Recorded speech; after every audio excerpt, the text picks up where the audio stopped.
Assalamualaikum warahmatullahi wabarakatuh. Halo teman-temanku semua, selamat datang kembali di channel Reborn Sunda Anime. Di video kali ini seperti biasa saya akan mereview lagi manga Jujutsu Kaisen, tentunya melanjutkan bahasan video sebelumnya.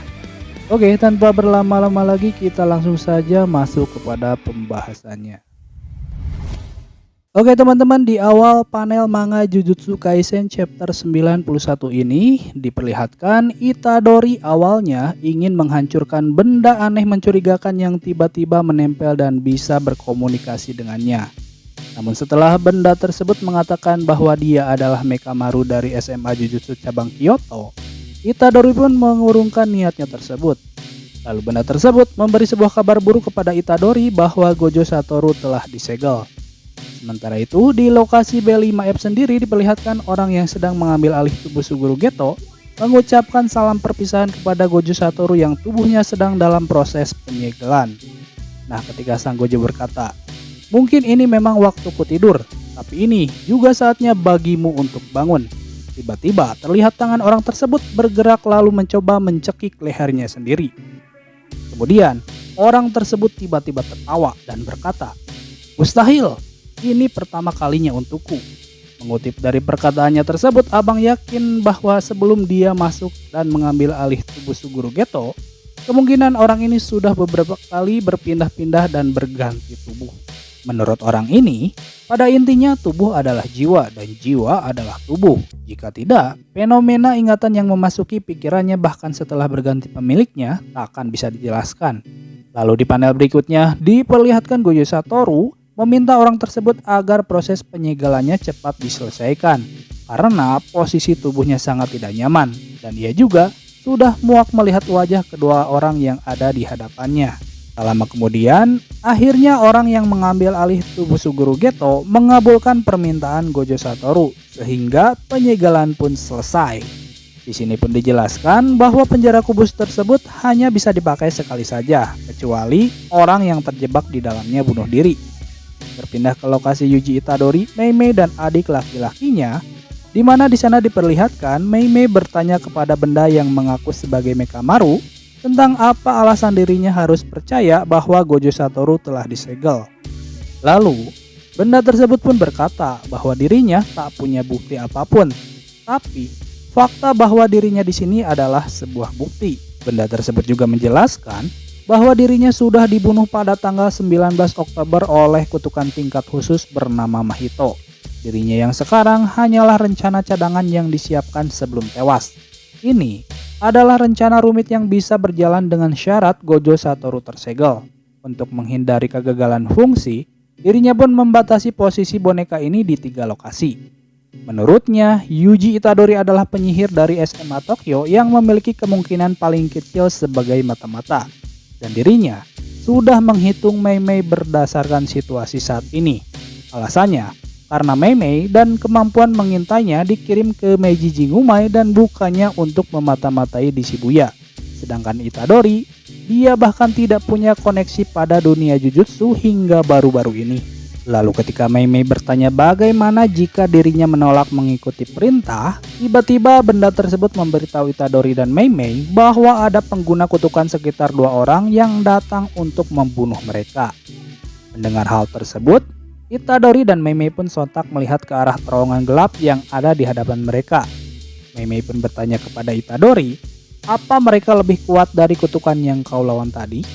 Itadori pun menjawab, menurutku mereka lebih kuat dari belalang tadi. Lalu, menurut Mei Mei walaupun kutukan yang dimusnahkan Itadori tidak begitu ahli, tapi kutukan itu bisa berkomunikasi. Mau dilihat dari manapun, itu sudah cukup kuat untuk menjadi kutukan tingkat semi 1.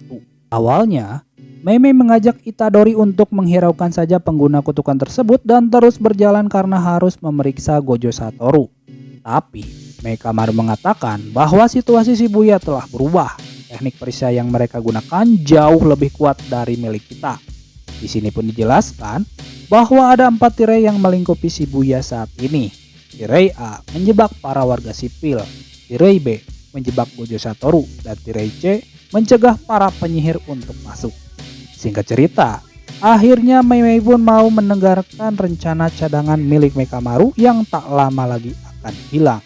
Mekamaru pun berkata, "Itadori, kembalilah ke Meiji Jingumai dan lalu ke permukaan Shibuya. Kau harus memberitahu para penyihir kalau Gojo sudah disegel." Lalu Mekamaru pun meminta tolong kepada Meimei untuk membukakan jalan bagi Itadori dan mengatur keadaan di bawah sini. Dia pun menjelaskan, jika Gojo Satoru menghilang, maka dunia Jujutsu dan manusia akan terbalik-balik.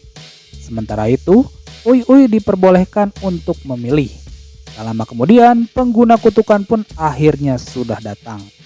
Balik lagi ke lokasi B5F, di mana di sana diperlihatkan Geto, Mahito dan rekan-rekan akhirnya berkumpul.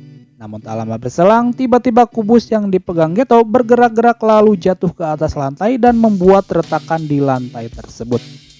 Sementara itu, Gojo Satoru sendiri yang ada di dalam penjara kubus tersebut terlihat sedang duduk santai. Ia pun berkata, "Sepertinya waktu tidak berjalan seperti biasa di sini. Sial, aku teledor. Ini bisa jadi masalah. Terserahlah, pasti takkan apa-apa. Aku punya keyakinan pada kalian." Lanjut ke chapter berikutnya, di mana di sana diperlihatkan pada jam 9.22 malam di kota Shibuya, para manusia yang dirubah dan sedang bersiaga di dalam gedung sekarang sedang menyerang para penyihir. Lalu ketiga grup yang terdiri dari tim Nanami, tim Zenin dan Kusakabe, ketiga grup tersebut terlihat memasuki pertempuran secara bersamaan. Berpindah ke lokasi lainnya, di mana di sana diperlihatkan sang manajer Kiyotaka Eiichi sedang berbicara dengan manajer lain yaitu Akarinita lewat sambungan telepon. Dalam obrolannya tersebut, Eiichi meminta Akarinita untuk pergi keluar tirai setelah mengetahui situasinya. Selama sinyal masih terblokir di dalam, Eiichi dan yang lain harus memiliki seseorang yang ada di luar setiap saat. Dan Eiichi menginginkan Nita untuk jadi orang itu. Lalu ketika ia sedang menelepon Nita, tiba-tiba rekan Mahito yang berpenampilan seperti wanita tiba-tiba datang dari arah belakang lalu menikam Eiichi menggunakan pedangnya hingga Eiichi terjatuh. Kemudian salah seorang rekannya yang lain meminta dia untuk terus berpatroli di sekitar tirai dan membunuh siapapun yang mengenakan jas. Sementara itu, pada jam 9.26 malam di stasiun metro Shibuya Tokyo B5F Veron Fukutoshin, diperlihatkan Geto dan Mahito sedang melihat kubus yang menyegel Gojo Satoru. Geto pun berkata, "Segelnya sudah selesai, namun alam penjara butuh waktu untuk memproses Gojo Satoru. Untuk sementara waktu, kita tak akan bisa menggerakkan benda ini." Tanpa Geto dan Mahito sadari, ternyata Mekamaru mendengarkan semua obrolan yang mereka katakan. Tak lama kemudian, akhirnya Mahito pun menyadari keberadaan benda tersebut dan langsung menghancurkannya. Setelah benda tersebut hancur, benda lain yang berada di telinga Itadori memberikan kabar baik tersebut bahwa mereka tidak bisa memindahkan Gojo dari lantai B5F.